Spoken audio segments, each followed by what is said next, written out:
Everyone, this is Vanshika Tainwala, legal intern on the Lexis & Company for the month of June, and today in this video I will be talking about the topic, the rights of the person with a disability Act 2016.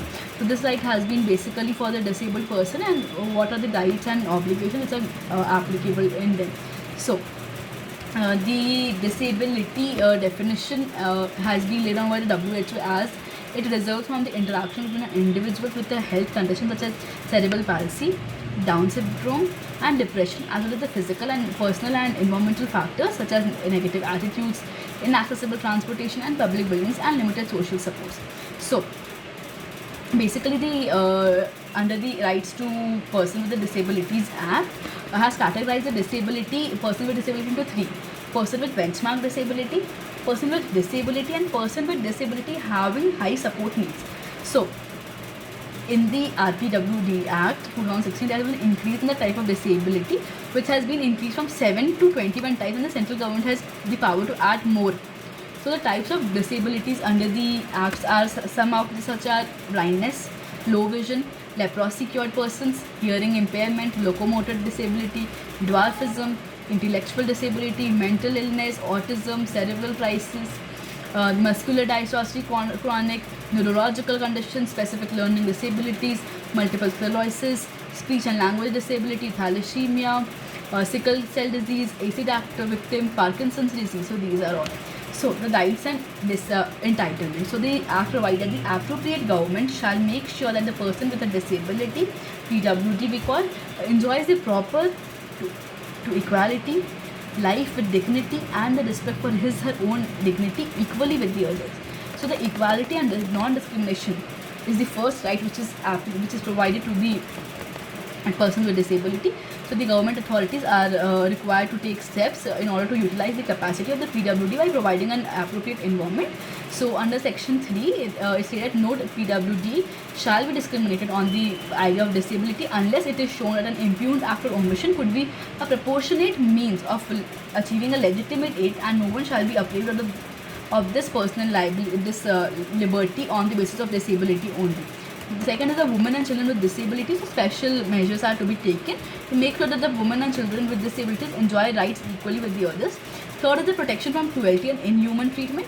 So the measures are to be taken in relating to the PWD against these being subjected to cruelty, inhuman and degrading treatments, and from all sorts of abuse, violence and exploitation.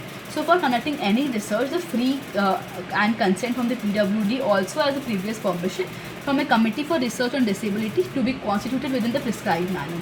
The next is the protection from abuse, violence and exploitation. So under section 7 clause 2 of the act, an individual or registered organization who or which has a reason to believe that an act of abuse, violence or exploitation has been committed, or it is being or shall commit against future with a person having disability, may give information to the local executive magistrate, who shall take the immediate steps in order to stop or prevent its occurrence and shall pass appropriate orders in order to protect the PWD. This was the protection from abuse.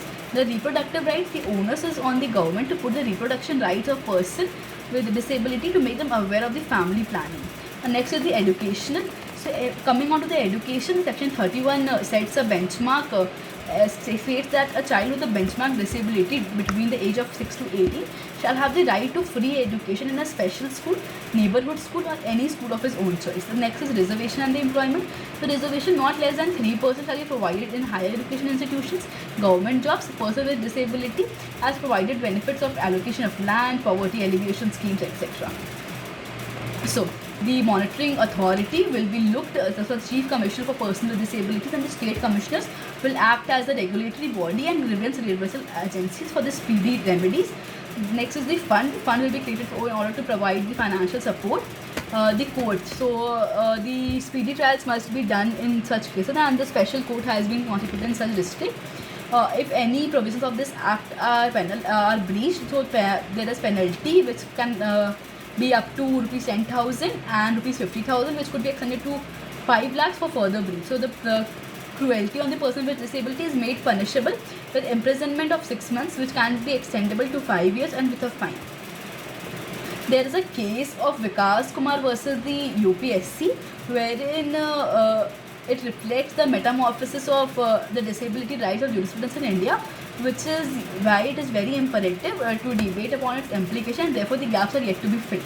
So I will be discussing this case in the next video. Thank you for listening. Hope you have a good day. Thank you.